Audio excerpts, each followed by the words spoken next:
Halo semuanya, kembali lagi di Astro Channel. Jadi untuk kali ini saya tidak akan lagi membahas bagaimana tutorial mencari dana secara online, tapi kali ini saya akan berbagi tips bagaimana mengerjakan tugas akhir bagi mahasiswa akhirnya. Jadi di sini ini saya sudah siapkan ini bahan draft skripsi saya, tapi ini masih dalam pengembangan teman-teman, jadi masih belum runtut, belum selesai. Jadi juga masih awal, tapi sudah sampai bab 5. Tapi untuk data-datanya masih belum selesai ya teman-teman.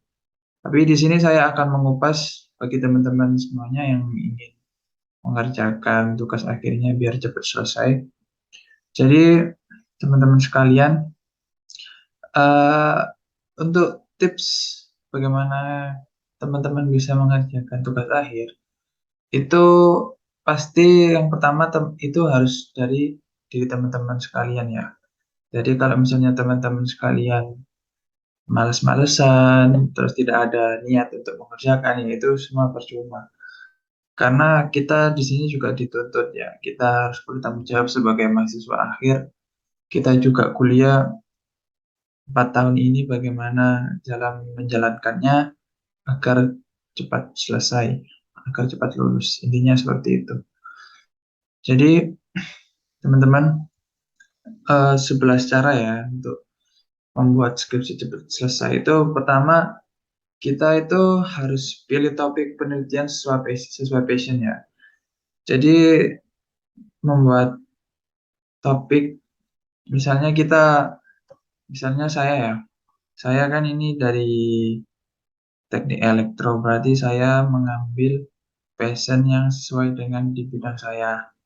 Di topik misalkan saya di arus kuat, berarti saya mengambil tentang listrik-listrik tegangan tinggi sampai tegangan rendah.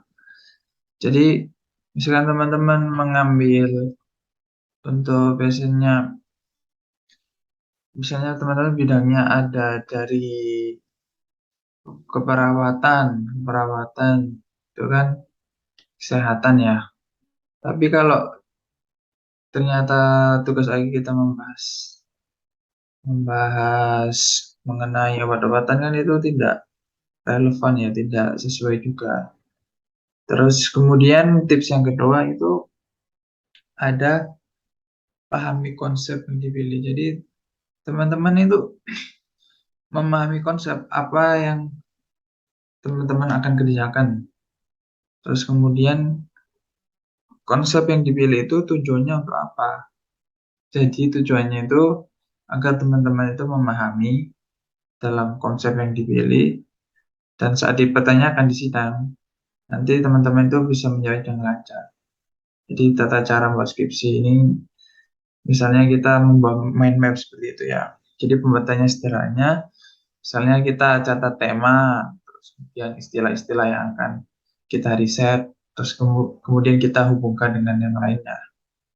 Jadi itu yang bisa mempermudah bagi teman-teman sekalian. Ya, tadi kedua, pahami konsep yang dipilih. Kemudian tips yang ketiga itu kuasai pedoman penulisan skripsi. Jadi teman-teman sebelum memulai mengerjakan skripsi, teman-teman itu harus mengetahui pedoman penulisan skripsi mulai dari judul, terus bab 1 sampai bab 5. Nah, itu bagaimana penulisannya yang tepat. Tapi biasanya rata-rata untuk setiap kampus, setiap universitas itu memiliki tata cara yang berbeda teman-teman penulisannya.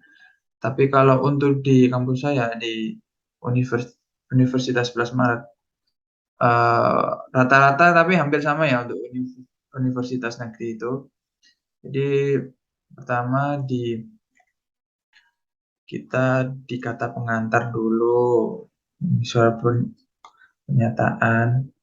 Ini saya mengambil judul untuk subjeknya. Saya mengambil lokasinya ini di Pasuruan teman-teman.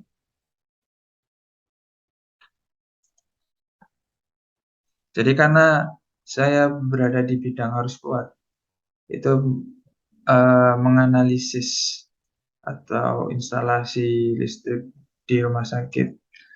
Nah, maka dari itu kita harus mempersiapkan, teman-teman, materi-materi apa yang akan kita gunakan atau dipersiapkan dalam menunjang dalam mengerjakan skripsi ini, teman-teman.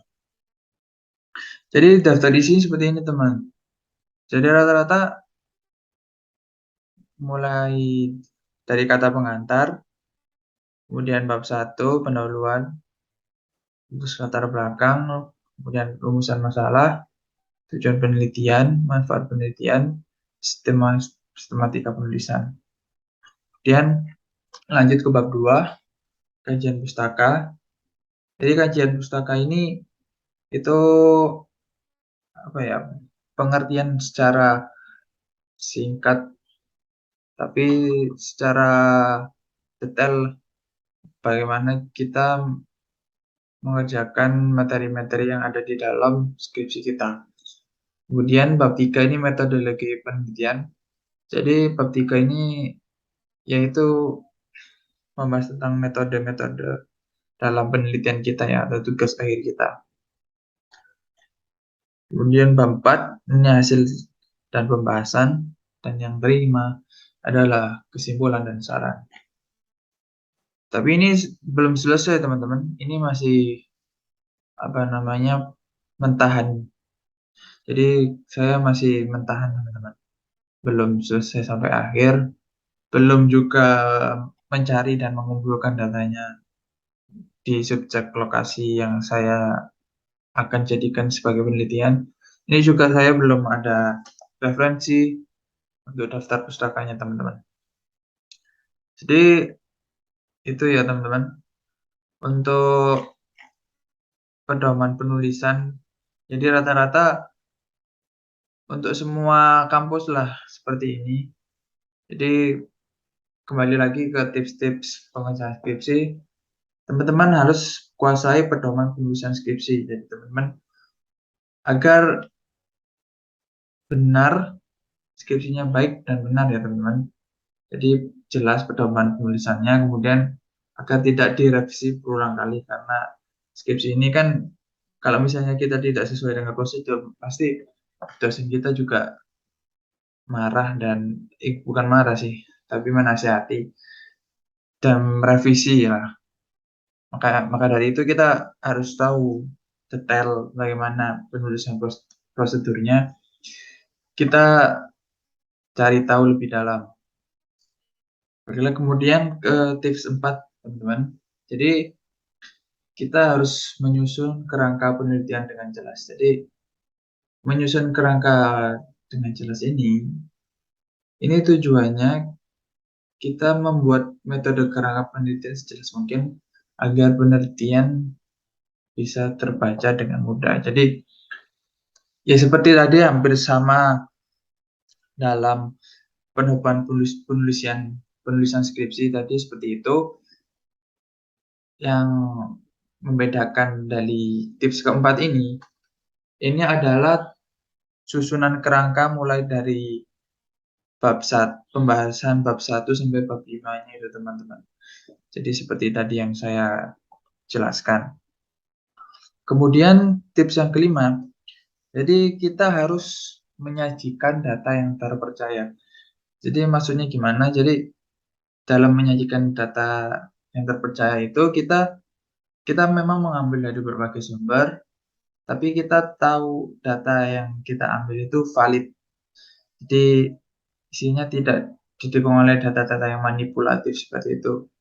Jadi kita mengambil data-data yang dari berbagai sumber, tapi itu datanya real di kehidupan atau di kenyataan seperti itu, teman-teman. Terus ya itu lagi, teman-teman, untuk datanya itu kalau misalnya kita mengambil data dari jurnal orang lain, pasti kita kan harus mengolahnya terlebih dahulu ya, agar tidak sekedar kopas seperti itu. Jadi kita harus mengolah bagaimana kita mengerjakan skripsi itu agar skripsi itu tidak kelihatan kita duplikasi, teman-teman. Jadi dalam mengolah data, olah data itu sangat diutamakan karena ketika kita mengelola, sedikit kita salah pasti yaitu kita tidak sesuai dan skripsi kita amburadul atau ya tidak jelaslah arah tujuannya. Jadi kita harus mempersiapkan datanya terlebih dahulu, terus bagaimana kita metode-metodenya, metode penelitiannya di dalamnya itu bagaimana kita harus sesuaikan terlebih dahulu.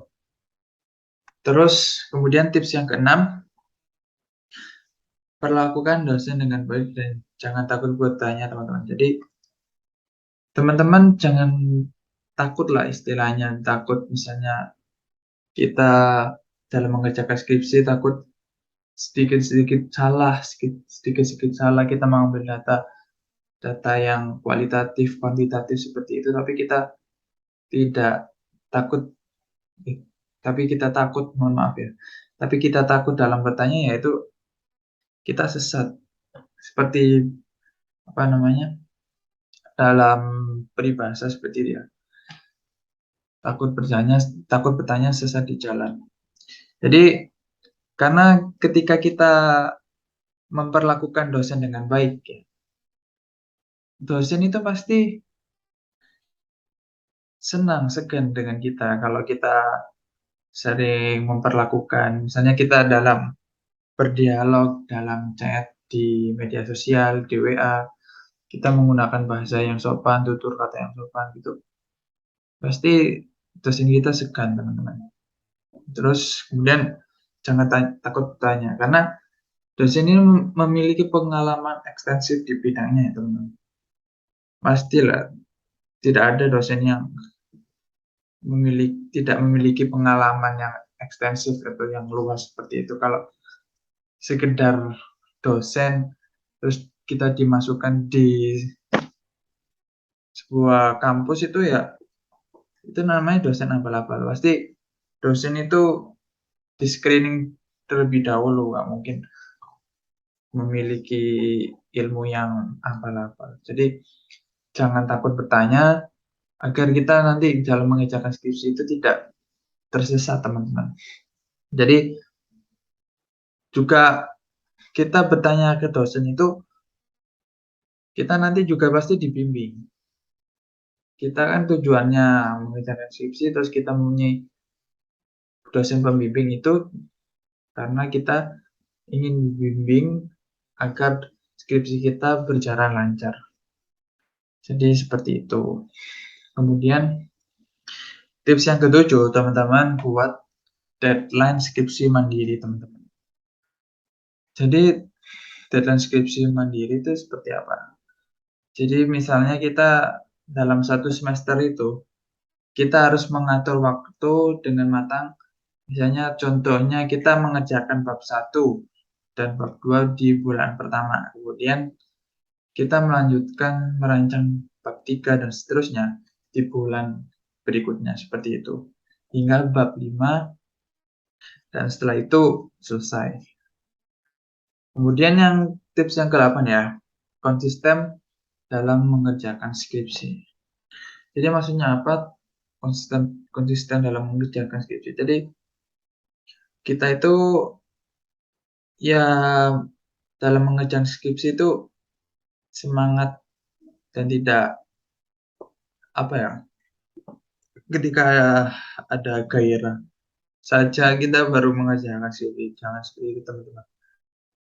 Yang terpenting eh, kuncinya itu misalkan kita mengerjakan ya, andai kata kita mengerjakan skripsi kan kita sudah ada planning, misalnya dalam 1 bulan itu bab 1, bab 2. Jadi dilet-leti apa ya, jangan langsung dikerjakan terus-menerus, tapi misalkan misalkan dalam 1 bulan itu ada 4 minggu, jadi dalam minggu pertama misalkan bab satu dalam 2 minggu pertama, kemudian bab dua di minggu terakhir. Jadi minggu pertama itu jangan terus-menerus lah kita dalam mengerjakan skripsi. Mesti otak kita juga pasti berpikir.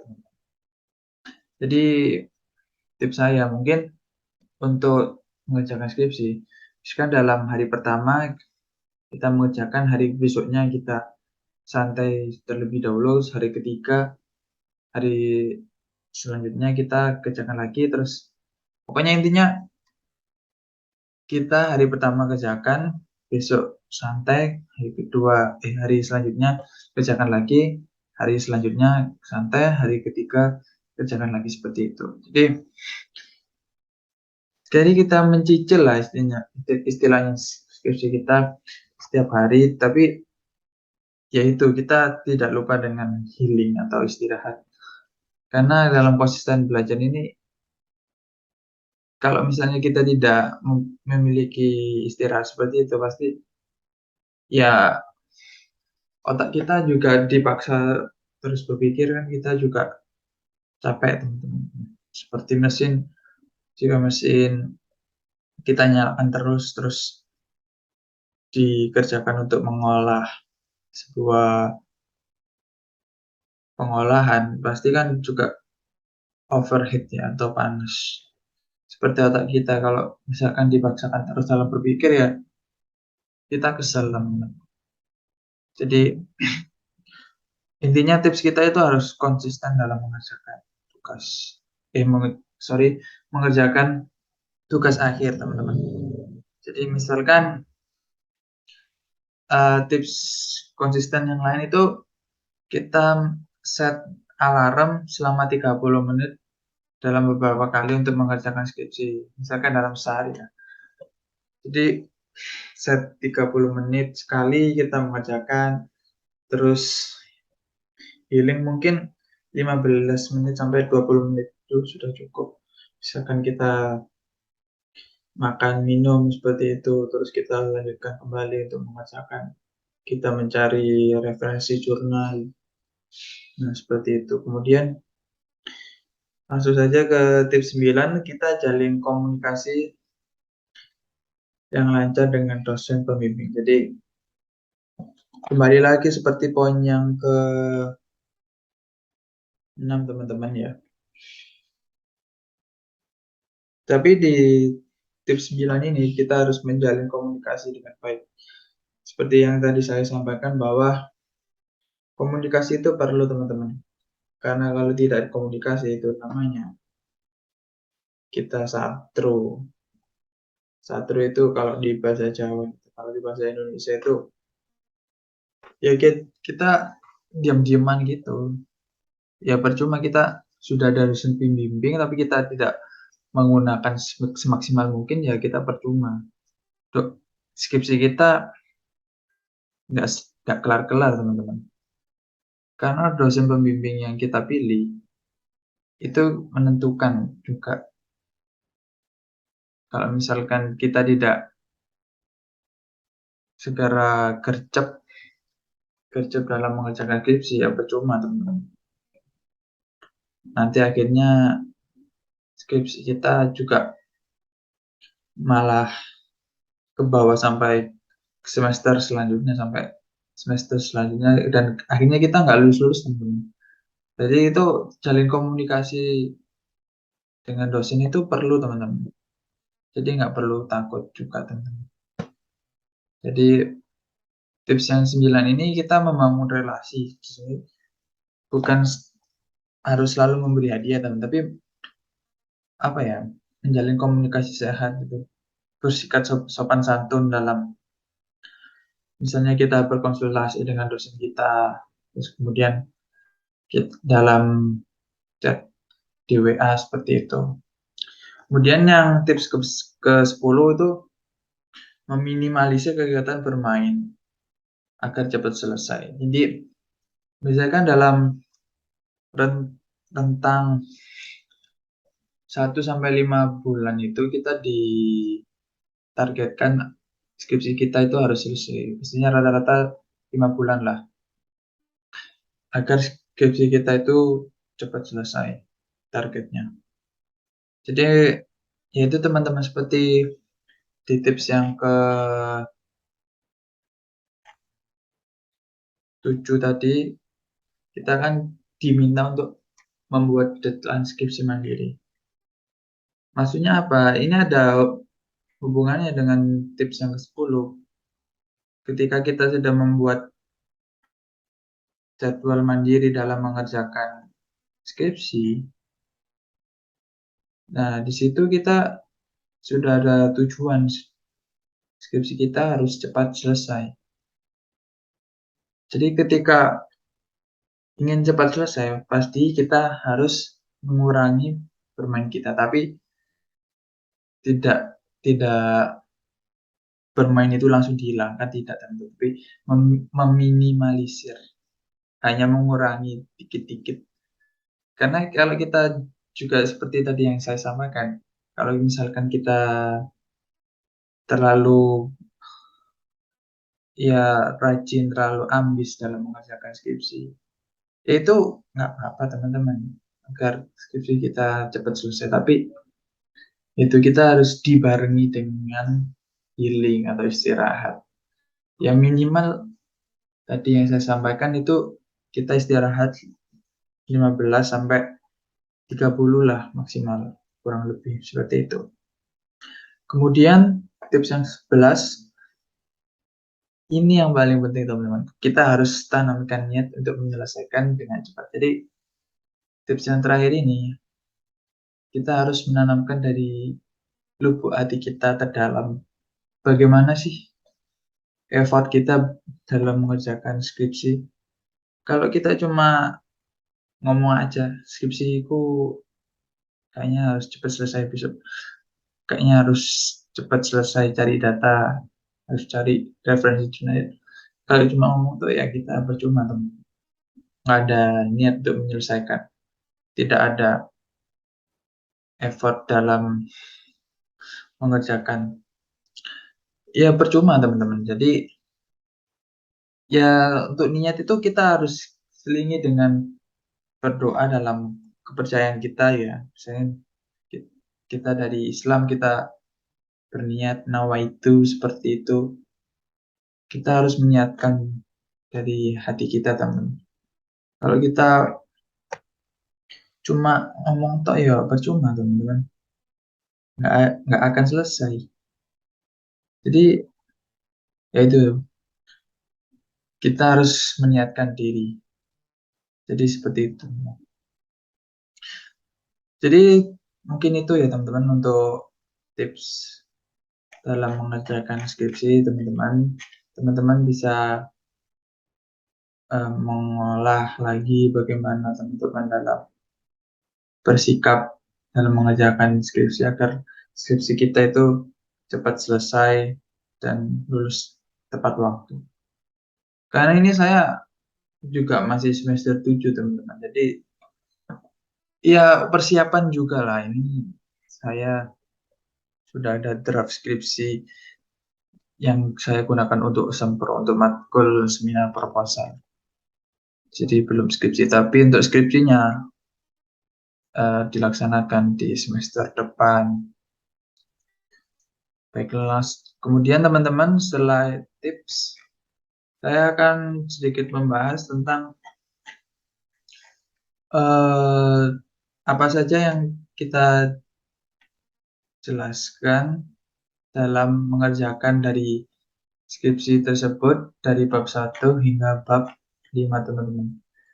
Jadi seperti di daftar isi yang saya sampaikan tadi, dari bab 1 itu ada latar belakang, rumusan masalah, tujuan penelitian, manfaat penelitian, sistematika penulisan. Jadi maksudnya itu gimana? Jadi pertama, bagian latar belakang ini penjelasan dari apa yang kita bahas dalam diskusi sesuai judul yang kita tentukan sebelumnya teman-teman. Jadi misalkan dalam latar belakang itu kita menceritakan sama penjelasan dari judul skripsi. Jadi misalkan beberapa hal yang kita tuliskan dalam bagian tersebut masalah utama yang melatar belakangi dalam pemilihan judul skripsi. Kemudian yang kedua ada rumusan masalah. Jadi rumusan masalah itu apa, teman-teman? Karena teman-teman mungkin sudah sering ya mengerjakan proposal. Jadi teman-teman mungkin sudah tahu bagaimana rumusan masalah, tapi rumusan masalah itu kita menuliskan pertanyaan utama atau inti masalah yang akan kita cari tahu dalam penelitian skripsi kita, teman-teman. Jadi pastikan teman-teman juga dalam pertanyaan rumusan masalah itu relevan dengan judul skripsi kita dengan singkat tapi jelas. Kemudian tujuan penelitian. Tujuan penelitian ini apa, teman-teman? Jadi tujuan penelitian ini tujuan skripsi yang kita analisa di skripsi ini. Jadi umumnya kita mengenai tujuan penelitian ini terkait dengan apa yang kita bahas di dalam skripsi.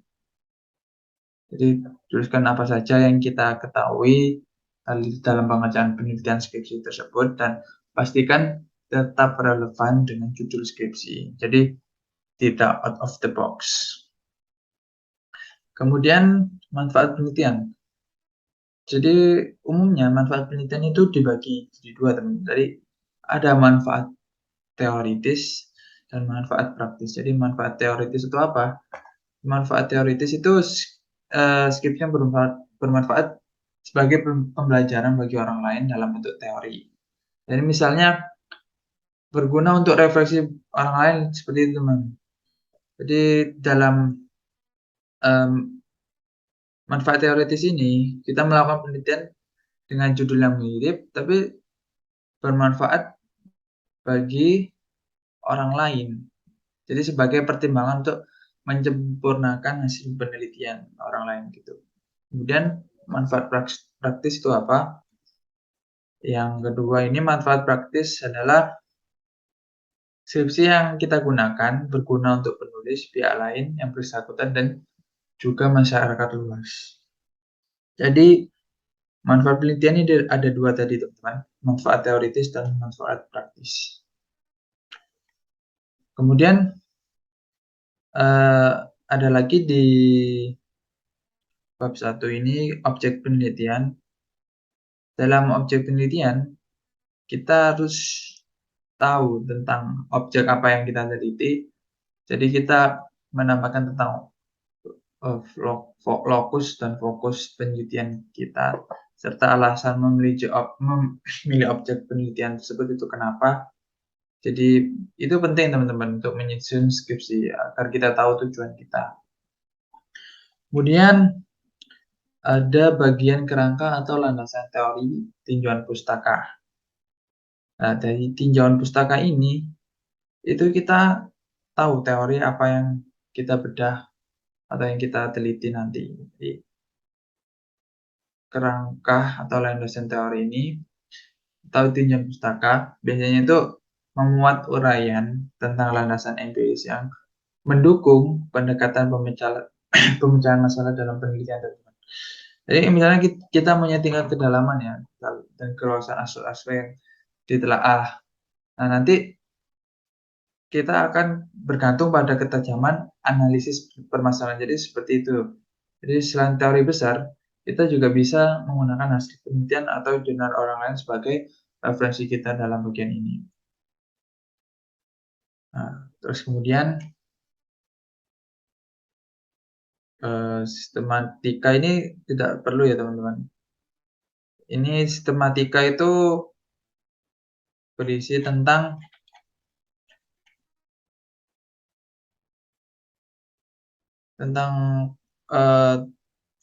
itu tadi kerangka bab 1 sampai bab 5 itu penulisannya bagaimana. Sebentar, teman-teman saya bukakan. Nah, seperti ini. Jadi sistematika penulisan ini dari bab 1 sampai bab 5. Jadi seperti itu, teman-teman. Untuk bab 1 tadi kita kembali lagi. Bab 1 tadi ada latar belakang, kemudian rumusan masalah, tujuan penelitian, manfaat penelitian, dan sistematika penulisan. Oke teman-teman, kita ke bab 2, kajian pustaka. Jadi di bagian kajian pustaka di bab 2 ini, kita menuliskan tujuan pustaka ini biasanya berisi uraian teoritis atau pendapat dari para ahli ya, yang secara sistematis yang bersumber dari penulisan literatur yang relevan dengan permasalahan, tujuan dan manfaat penelitian kita teman-teman. Di penulisan literatur tersebut biasanya untuk mendapatkan informasi yang berhubungan dengan permasalahan penelitian yang kita bahas dalam skripsi kita teman-teman. Jadi tujuan pustaka ini biasanya menjadi pedoman dasar bagi peneliti untuk menentukan metode penelitian dari pembahasan, menarikan kesimpulan dan saran.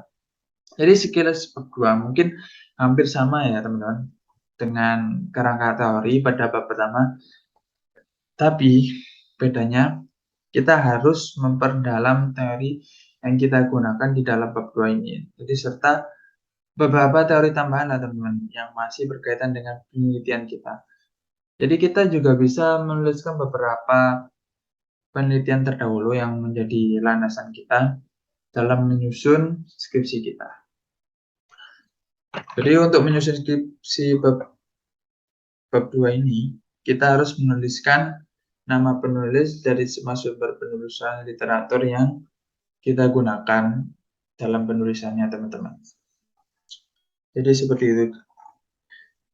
Untuk kajian pustaka sendiri ini saya karena berhubungan dengan teknik elektro, ini saya mengambil poin-poin penting saja teman-teman yang berhubungan dengan judul saya. Jadi ini bab 2 saya ada konservasi energi pertama, kemudian audit energi, dan intensitas konsumsi energi. Kita jelaskan secara runtut teman-teman. Kita jelaskan secara relevan juga. Kemudian ada preference ranking organization method. Kemudian ada dominasi kriteria seperti ini.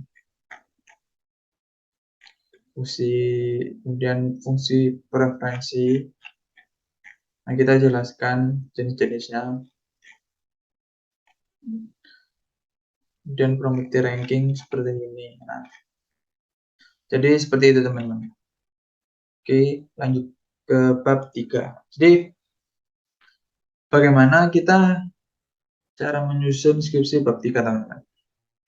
Jadi saat menyusun skripsi bab 3, kita bisa menuliskan seputar objek dan subjek penelitian kita teman-teman. Jadi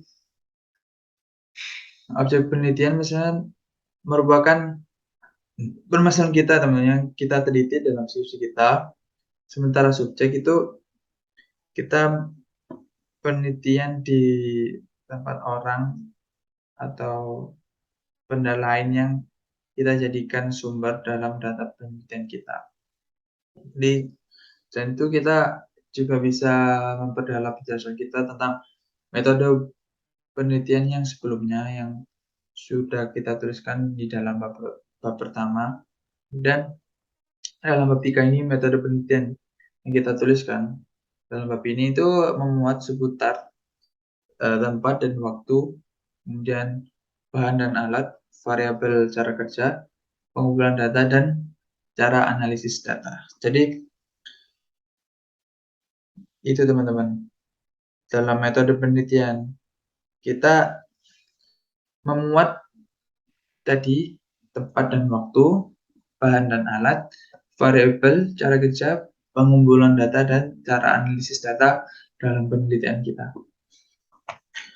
Jadi untuk singkatnya seperti itu. Untuk saya sendiri bab 3 metode penelitiannya seperti ini. Saya membuat flowchart bagaimana dalam pembuatan penelitian saya. Jadi mulai dari studi literatur, kemudian dilanjutkan studi dokumen, pengumpulan data sekunder, dan pengumpulan data primer. Jadi pengumpulan data primer dan data utama, kemudian pengumpulan data sekunder, pengumpulan data kedua. Kemudian lanjut ke analisis dan pengolahan data. Jadi analisis dan pengolahan data eh, itu berdasarkan teman-teman bagaimana mengolahnya. Dan teman-teman tuliskan dalam catatan teman-teman di dalam buku atau di notebook teman-teman di HP. Jadi seperti itu teman. Kemudian kalau setelah analisis dan pengolahan data, kalau saya di sini data apa saja yang kita analisis teman-teman. Jadi ini ada 4 poin teman-teman saya. Ada data konsumsi energi, kemudian intensitas konsumsi energi, kemudian peluang hemat energi, dan yang keempat ini preference ranking organization method. Yang kemudian kesimpulan saran dan selesai. Jadi flowchart metodologinya seperti itu. Kemudian poin yang kedua di bab 3 ini mengenai studi literatur. Jadi studi literatur itu bagaimana? Jadi ya dalam studi literatur kita itu seperti apa yang saya jelaskan tadi mengenai bab 2 tadi, itu studi literatur dari para ahli yang penulisan literatur itu secara relevan sesuai dengan permasalahan, tujuan, dan manfaat penelitian teman-teman dalam mengerjakan skripsi ini. Nah, ini ya saya ada tadi yang saya jelaskan ada 4 poin. Kemudian studi dokumen. Jadi studi dokumen ini studi yang kita kerjakan penelitian kita di subjek atau objek kita yang kita jadikan sebagai penelitian. Kalau dalam judul saya menggunakan subjeknya adalah lokasi. Nah, lokasi saya ini di kantor RSUD Sudarsono, Kota Pasuruan. Kemudian, seperti flowchart yang metode penelitian di pertama tadi, kita pengumpulan data sekunder. Nah, pengumpulan data sekunder ini biasanya kebalik ya teman-teman. Artinya data primer terlebih dahulu, tapi saya menuliskan di sini data sekunder. Jadi data sekunder ini data yang kedua. Jadi kita mencari dan mengolah data berdasarkan apa saja yang ada di dalam subjek penelitian kita di lokasi kita atau di objek kita nanti. Misalkan di sini ini saya berdasarkan data-data permasalahan yang ada yang kita teliti di subjek kita. Misalnya ini saya permasalahan mengenai data daya lampu, daya AC dan kapasitas AC serta luas ruangan. Jadi kita olah lagi datanya, kita cari datanya di objek atau subjek kita tuliskan kemudian menjadi tabel pengumpulan data sekunder. Jadi seperti itu teman-teman. Untuk data sekunder. Kemudian yang data primer. Data primer ini data yang kita gunakan dalam pengujian pertama. Jadi misalkan data primer ini kita menghitung semua variabel yang ada dalam subjek atau objek yang kita teliti teman-teman. Misalkan di sini saya menggunakan Luxmeter, kita mengumpulkan dari Luxmeter. Misalnya ini teman-teman bisa lihat di sini. Nah, ini apa namanya angkanya variabel ini yang kita gunakan untuk Luxmeter ini kan untuk menghitung intensitas cahaya ya. Jadi untuk menghitung daya lampu. Terus bisa menggunakan yang lain. Kalau ini data primer yang saya gunakan, saya menggunakan luxmeter. Jadi seperti itu teman-teman. Bentar.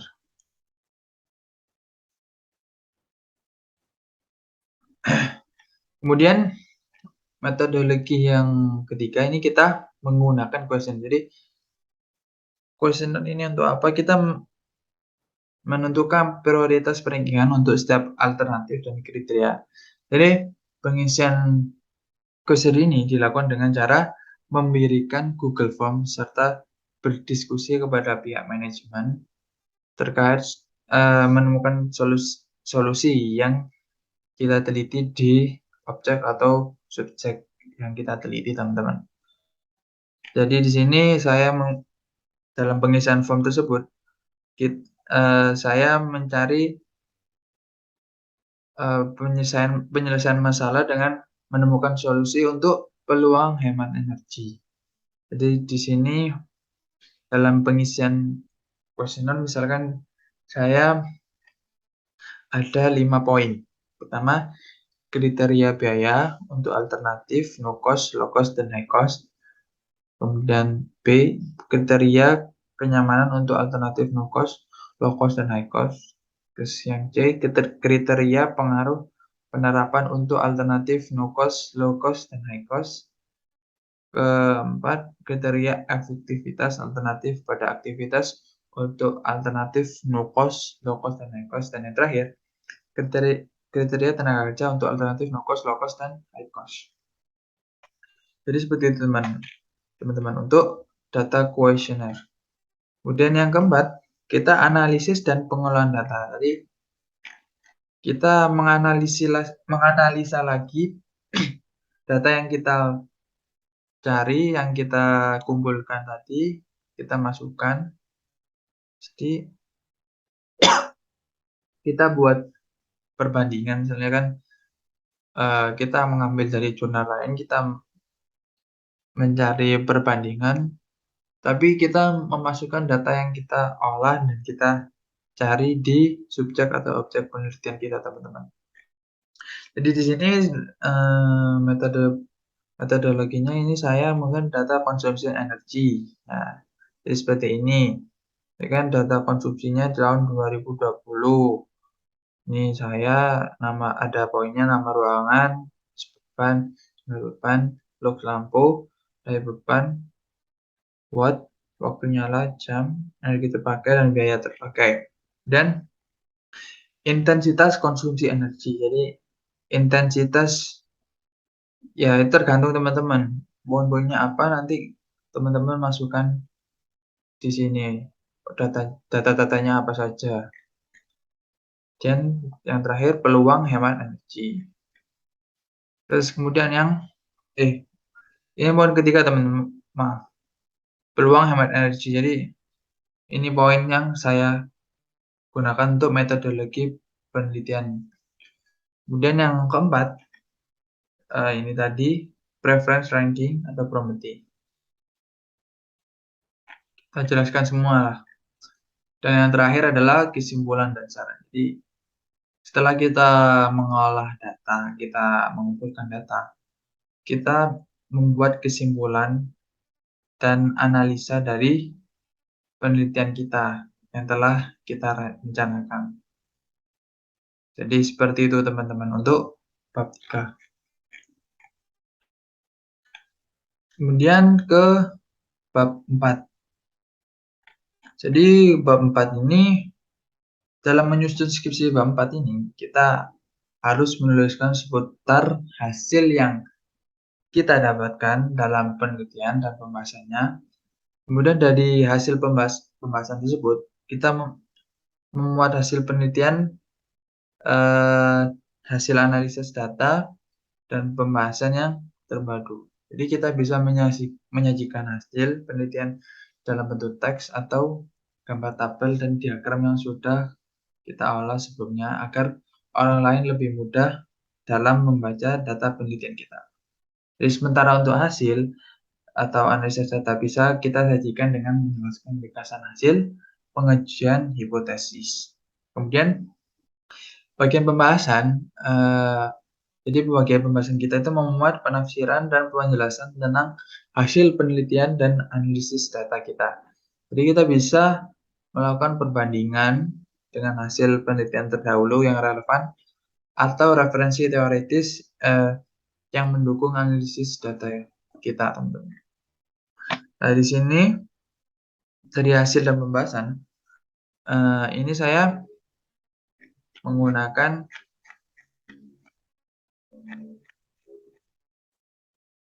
setelah di bab 3 tadi metodologi, kita langsung karena kita sudah mengolah dan mengumpulkan data, kita membuat perbandingan, teman-teman, di bab 4 ini. Jadi ini ada saya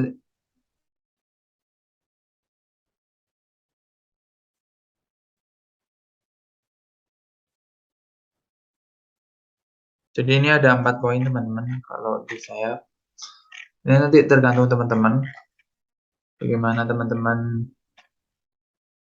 melakukan mengerjakan dalam bab 4 ini. Jadi hasil pembahasan dari penggunaan energi listrik ini ya, poin pertama penggunaan energi listrik, kedua data dari sistem kelistrikan yang terpakai. Nah, ini ketika daya listrik yang terpakai dalam satu hari. Jadi tergantung teman-teman bagaimana nanti pembahasan dan hasil yang teman-teman dapatkan setelah mengolah dan mengumpulkan data di bab 3 tadi. Kemudian langsung ke bab 5 yang terakhir. Jadi proses selanjutnya ini bab 5. Dalam menuliskan bab 5 atau penutup yang berisi kesimpulan dan saran. Jadi kesimpulan yang dimaksud teman-teman ya, jadi memuat pernyataan singkat tentang hasil penelitian serta analisis data yang relevan dengan permasalahan kita, teman-teman, di penelitian kita. Baik itu penelitian skripsi yang bersifat kualitatif maupun kuantitatif. Sementara bagian saran, kita membuat alasan berdasarkan pendapat dari peneliti mengenai kemungkinan dan pemanfaatan hasil penelitian lebih lanjutnya.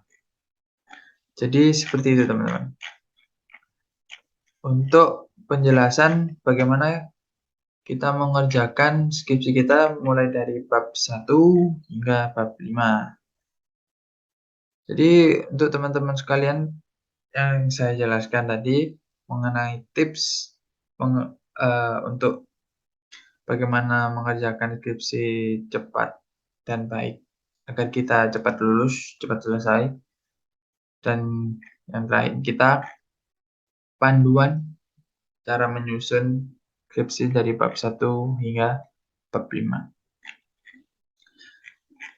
Tapi di sini setelah saya menjelaskan mengenai panduan dan tips, saya akan berbagi cara bagaimana kita bisa mendapatkan jurnal-jurnal atau referensi yang akan kita gunakan atau data yang kita cari yang kemudian kita olah agar kita bisa mempersiapkan apa saja yang kita persiapkan untuk penelitian kita, deskripsi kita, teman-teman. Jadi untuk website-website jurnalnya itu ini berdasarkan saya, teman-teman ya. Teman-teman bisa langsung mengakses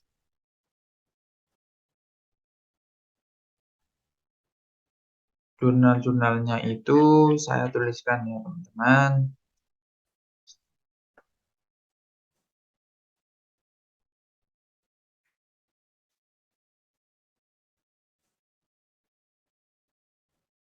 Jurnal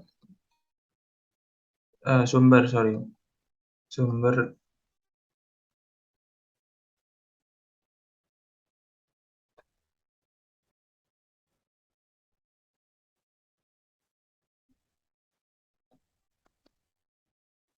yang bisa kita gunakan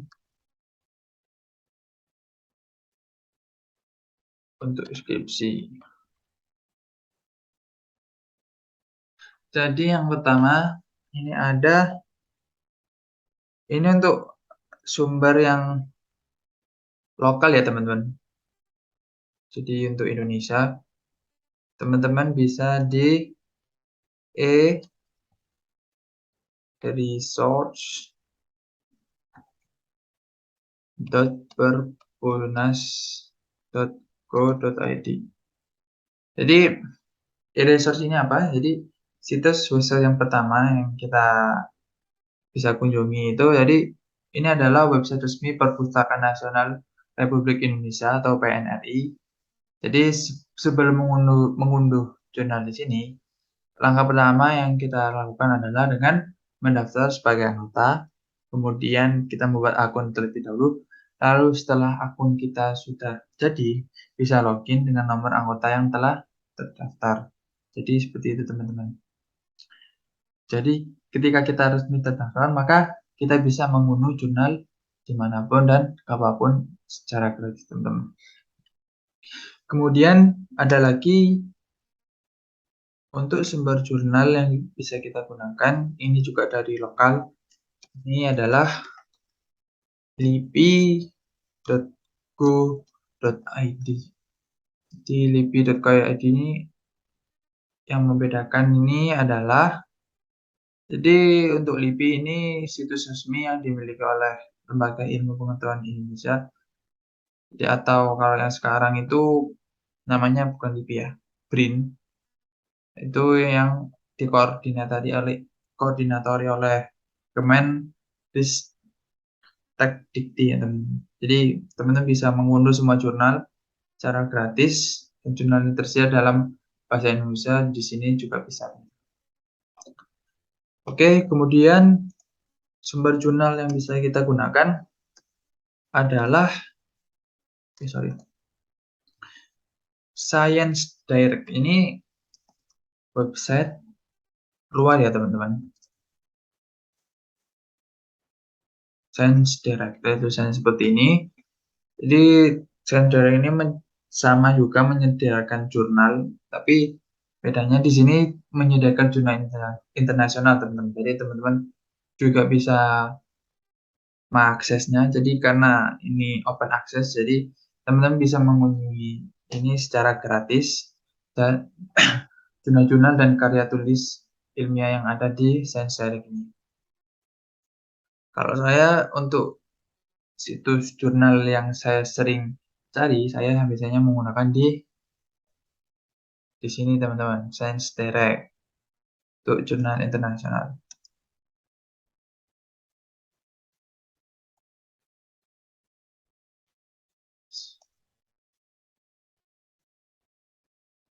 Kemudian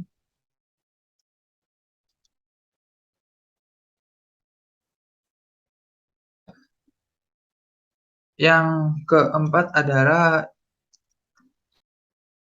ingern.com teman-teman. Jadi ini juga internasional teman-teman ya. Di ingern.com itu adalah situs International Journal of Education and Research yang diterbitkan oleh Contemporary Research Center CRC Publication. Jadi tersedia banyak sekali teman-teman jurnal internasional yang bisa kita akses di sini untuk dijadikan sebagai referensi. Jadi situs ini menjadi favorit teman-teman. Tapi saya belum pernah mengunjungi, tapi teman-teman bisa langsung ngecek di sana. Jadi situs ini juga menjadi favorit teman-teman bagi akademisi, peneliti hingga profesional untuk mencari referensi jurnal ilmiah. Kemudian yang kelima adalah dowatch.org teman-teman. .org ini apa teman-teman? Jadi situs Directory of Open Access Journal. Jadi merupakan sebuah situs yang menyediakan berbagai jurnal internasional. Jadi situs ini menyediakan akses jurnal yang berkualitas tinggi dan bersifat open access. Jadi teman-teman bisa mengakses dimanapun dan kapan saja. Jadi semua jurnal yang tersedia ini bisa digunakan secara gratis. Kemudian yang keenam adalah ResearchGate, teman-teman. ResearchGate.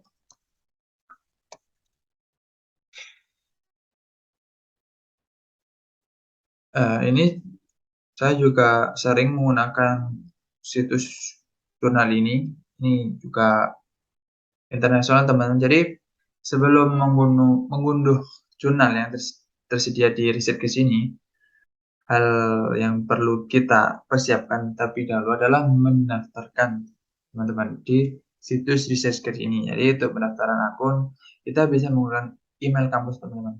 Jadi tujuannya menggunakan email kampus itu apa?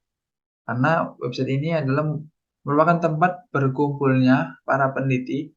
Jadi cuma dengan mendaftar, kita juga bisa mengupload dan berbagi atau bahkan meminta jurnal ke anggota lain atau orang lain.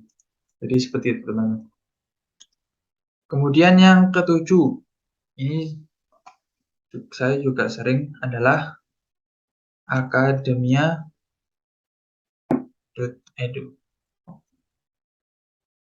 Jadi mungkin teman-teman juga mungkin cukup familiar ya dengan situs yang satu ini.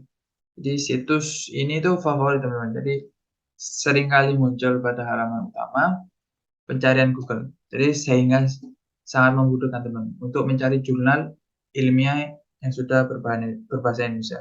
Jadi situs ini itu sangat membantu dalam mencari referensi jurnal untuk penelitian, tugas akhir, dan lain-lain.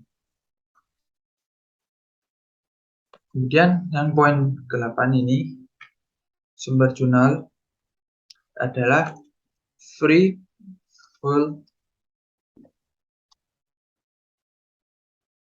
pdf.com.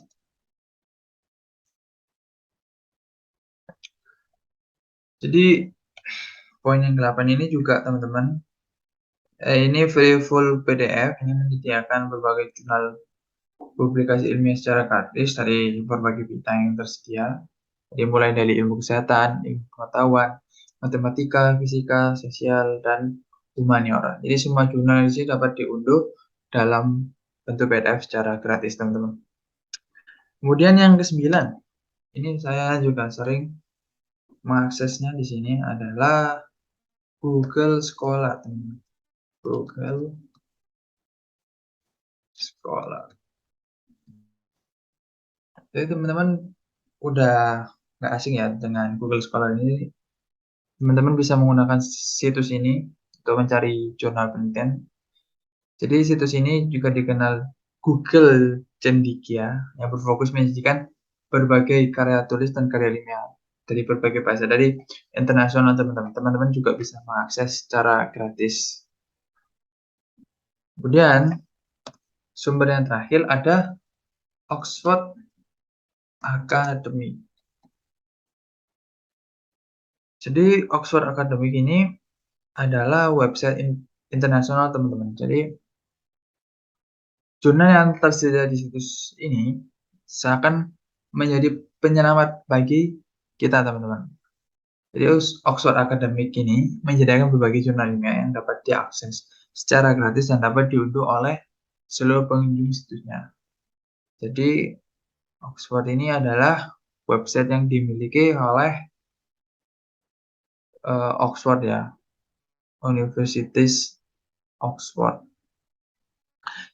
Jadi itu teman-teman sumber jurnal yang bisa kita gunakan untuk skripsi kita, teman-teman. Teman-teman bisa mencari semua jurnal atau semua referensi teman-teman untuk data-data teman-teman yang akan teman-teman gunakan nantinya. teman-teman bisa menggunakan semua poin-poin sumber jurnal yang sudah saya tuliskan di sini. Jadi teman-teman tinggal mengetik di Google, nanti akan muncul ini nama sumber jurnal-jurnalnya. Teman-teman bisa cari. Jadi itu teman-teman. Kemudian ini yang resmi ya teman-teman. Mungkin teman-teman juga sering dengar untuk yang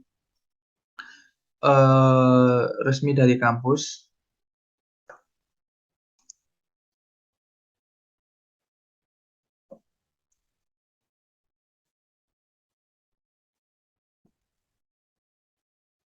Resmi dari kampus itu biasanya sumber jurnal.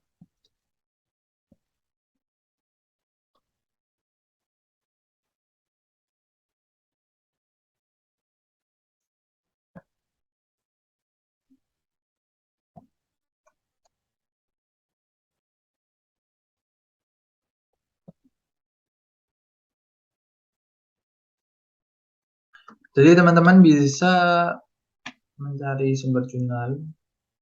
Misalkan kita menggunakan sumber dengan mengetikkan repository bla bla bla teman-teman. Tergantung dengan universitas teman-teman sekalian. Kalau misalkan saya di sini menggunakan repository UNS. Nah, biasanya tergantung ya teman-teman. Tapi kalau UNS kan itu rata-rata penulisannya bukan seperti itu. Seperti ini. Prince dot bla bla bla ini univ teman-teman sekalian.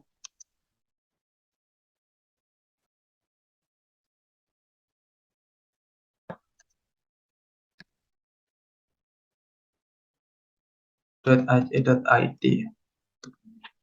Nah, ini untuk website yang resmi dari kampus. Jadi teman-teman bisa akses. Rata-rata seperti ini ya penulisannya. Kemudian kalau yang UNS, teman-teman bisa mencari di di gilib.uns.ac.id. Ini untuk mahasiswa UNS.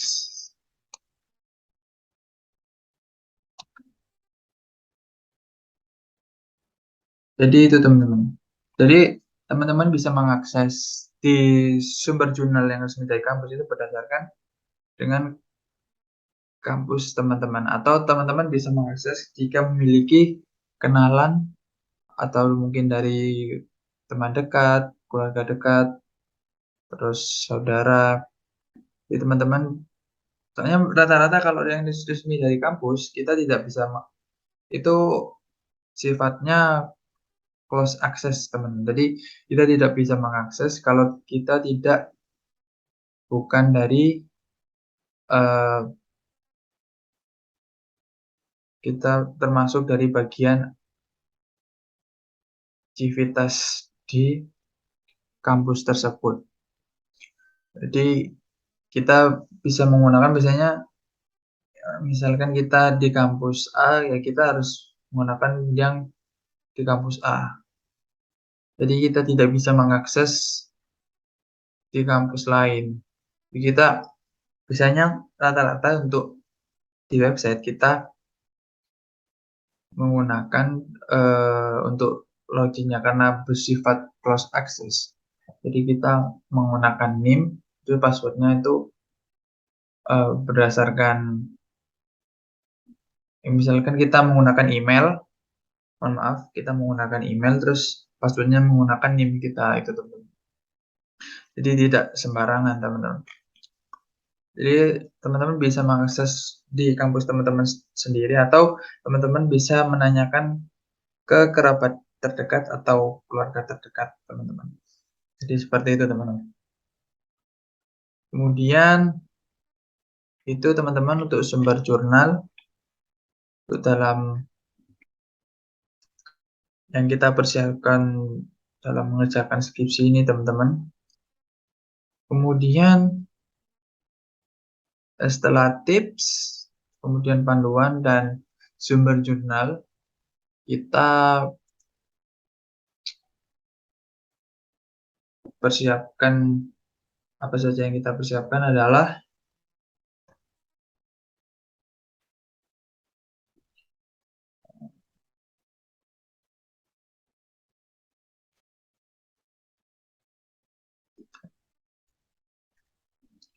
jadi yang kita persiapkan adalah niat. Niat itu termasuk di tips teman-teman. Jadi mungkin ya itu ya teman-teman. Teman-teman bisa mencontoh dari tips-tips yang saya jelaskan tadi, kemudian panduannya dalam mengerjakan 1 sampai bab 5. Kemudian ini sumber-sumber jurnal yang bisa teman-teman gunakan. Ini untuk yang lokal,